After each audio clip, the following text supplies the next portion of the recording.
Click করুন অ্যাপের bell আইকনে আর সাবস্ক্রাইব করুন এবিপি আনন্দ। সব সময় থাকুন খবরে। आज के जन संवाद कार्यक्रम में मेरे साथ मंच पर उपस्थित भारतीय जनता पार्टी के प्रदेश अध्यक्ष और सांसद श्रीमान दिलीप घोष जी, हमारे राष्ट्रीय सह संगठन मंत्री श्रीमान शिव प्रकाश जी, हमारे राष्ट्रीय महामंत्री और बंगाल के प्रभारी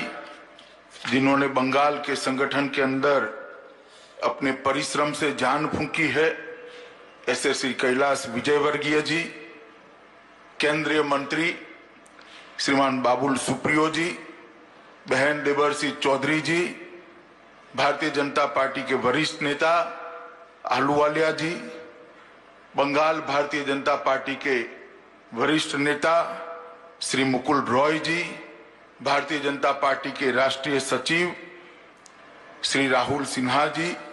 स्वपन दास गुप्त जी, श्री अरविंद मेनन जी, और इस वर्चुअल रैली में टेक्नोलॉजी के माध्यम से मेरे साथ जुड़े हुए करोड़ों देश और विदेश के बंगाल के नागरिक और भारतीय जनता पार्टी को मैं प्रणाम कर कार्यकर्ताओं को मैं प्रणाम कर मेरी बात की शुरुआत करना चाहता हूं। मैं आज बंगाल के साथ, बंगाल की जनता के साथ जन संवाद का ये जो कार्यक्रम है, वो कार्यक्रम में सबसे पहले बंगाल की पवित्र भूमि को प्रणाम करना चाहता हूं, जिस भूमि में रामकृष्ण परमहंस, श्री विवेकानंद जी, रविंद्रनाथ टैगोर, सुभाष चंद्र बोस, राजा राम मोहन रॉय, ईश्वर चंद्र विद्यासागर, प्रणवानंद जी, बंकिम बाबू, श्यामा प्रसाद मुखर्जी, बटुकेश्वर दत्त, सूर्यसेन, हरिचंद और गुरुचंद ठाकुर जैसे अनेक लोगों ने भारतीयता को, भारतीय संस्कृति को और बंगाल के संस्कार को न केवल भारत, दुनिया के अंदर उजागर करने का काम किया है। मैं सभी बंग भूमि के, जहां बंग भूमि ने जिन्होंने जन्म लिया, ऐसे सभी महानुभावों को प्रणाम कर मेरी बात करना चाहता हूं। आज सबसे पहले बंगाल के अंदर और देश में कोविड महामारी के प्रकोप से जिन्होंने अपनी जान गंवाई है और बंगाल के अंदर अम्फान साइक्लोन के कारण जिन लोगों की जान गई है, वो सभी की आत्मा की चिर शांति के लिए मैं प्रभु के सामने प्रार्थना करता हूं। साथ साथ 2014 से बंगाल के अंदर परिवर्तन के लिए राजनीतिक संघर्ष करते 100 से ज्यादा भारतीय जनता पार्टी के कार्यकर्ताओं ने अपनी जान गंवाई है। मैं बहुत संवेदना के साथ आज 100 कार्यकर्ताओं के परिवारों को सलाम करना चाहता हूं कि आपके परिवार का त्याग, आपके परिवार का बलिदान सोनार बांग्ला के निर्माण में एक महत्वपूर्ण पड़ाव है, इसका बहुत योगदान है। और जब भी बंगाल के अंदर परिवर्तन का इतिहास लिखा जाएगा, आपके परिजनों ने जो बलिदान दिया है उसको स्वर्णिम अक्षर से लिखा जाएगा। आज मैं देश भर के कोरोना वॉरियर को भी बड़े सम्मान के साथ सैल्यूट करना चाहता हूं, जिन्होंने अपनी जान को जोखिम में डालते हुए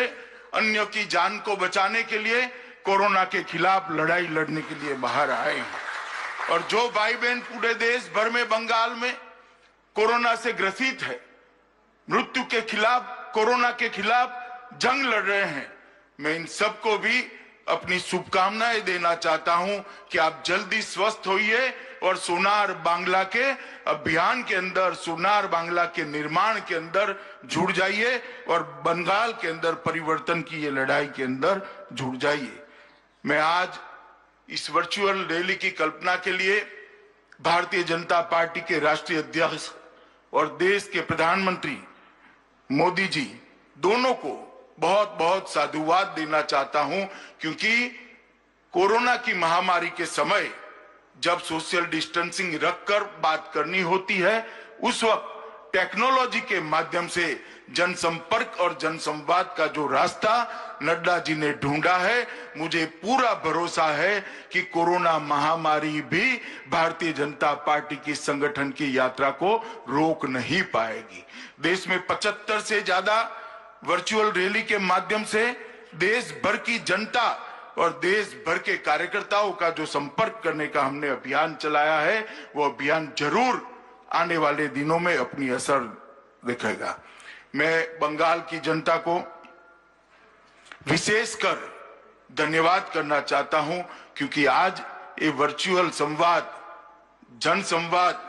बंगाल की जनता के साथ जनसंवाद जो है, मोदी जी की सरकार के 1 साल की समाप्ति के लिए है।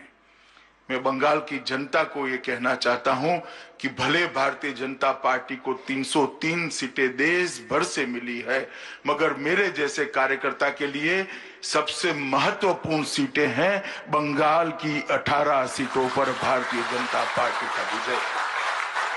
क्योंकि पूरे देश भर के अंदर जब लोकतंत्र की नींव मजबूत हुई है, लोकतंत्र ने अपनी जड़ें जमाई है, एकमात्र बंगाल ऐसा राज्य है जहां आज भी राजनीतिक हिंसा का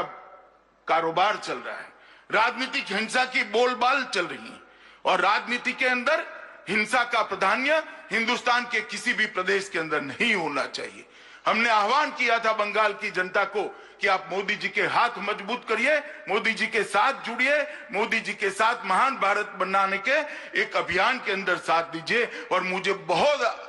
आनंद है, बहुत विशेष आनंद है कि बंगाल की जनता ने भारतीय जनता पार्टी और मोदी जी की ये अपील को स्वीकार करते हुए 42 में से 18 सीटें देकर मोदी जी को पूर्ण बहुमत के साथ प्रधानमंत्री बनाया। और ये जो आपका दिया हुआ हौसला है, आपका दिया हुआ आशीर्वाद है, मैं आपको विश्वास दिलाना चाहता हूं कि भारतीय जनता पार्टी सिर्फ आंदोलन करने के लिए बंगाल के मैदान में नहीं आई। भारतीय जनता पार्टी सिर्फ राजनीतिक दल के विस्तार के लिए बंगाल के मैदान में नहीं उतरी है। भारतीय जनता पार्टी बंगाल के अंदर हमारे संगठन की नींव मजबूत करना तो चाहती ही है, परंतु भारतीय जनता पार्टी फिर से संस्कारित बंगाल बनाना चाहती है, हमारा सोनार बांग्ला फिर से बनाना चाहती है, और हम एक मजबूती के साथ बंगाल की जनता के साथ खड़े हैं। मित्रों, आज ये जो वर्चुअल रैली है, ये रैली टेक्नोलॉजी के माध्यम से भारतीय जनता पार्टी की कार्य संस्कृति और कार्य पद्धति को आगे बढ़ाने का एक रास्ता है। भारतीय जनता पार्टी लोकतांत्रिक तरीके से लोकतंत्र के अंदर अपने विचारधारा का विस्तार करने में विश्वास रखने वाली पार्टी है। जब विचारधारा का, अपने स्वप्नों का विस्तार करना होता है तो जनसंपर्क और जनसंवाद बड़े महत्वपूर्ण होते हैं। भारतीय जनता पार्टी का ये कार्य संस्कृति रहा कि जहां जहां जनादेश मिला, हमने हमेशा के लिए अपने हिसाब देने के लिए जनता के सामने हम जाते रहे। 1 साल हो, 2 साल हो, 3 साल हो, 4 साल हो, 5 साल हो, हम जनता के सामने गए और हमारा हिसाब दिया। हम वो दलों में से नहीं है जो 10-10 साल तक बैठते हैं फिर भी शिकायतें ही करते रहते हैं। भाई, सत्ता आपको दे दी, सरकार आपको दे दी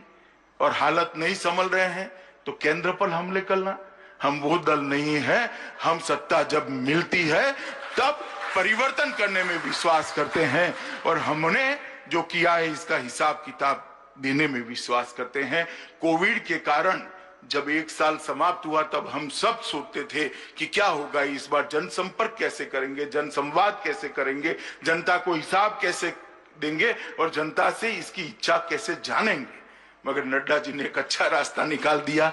ये मैं आज तीसरी वर्चुअल रैली के अंदर उपस्थित हुआ हूं। मित्रों, एक अद्भुत प्रयोग, सफल प्रयोग भारतीय जनता पार्टी ने किया है। जब भी जनसंपर्क और जनसंवाद के भारत का इतिहास लिखा जाएगा, ये वर्चुअल रैली के लिए एक चैप्टर जरूर लिखने वाले ने रिजर्व करना पड़ेगा, इसका मुझे विश्वास है।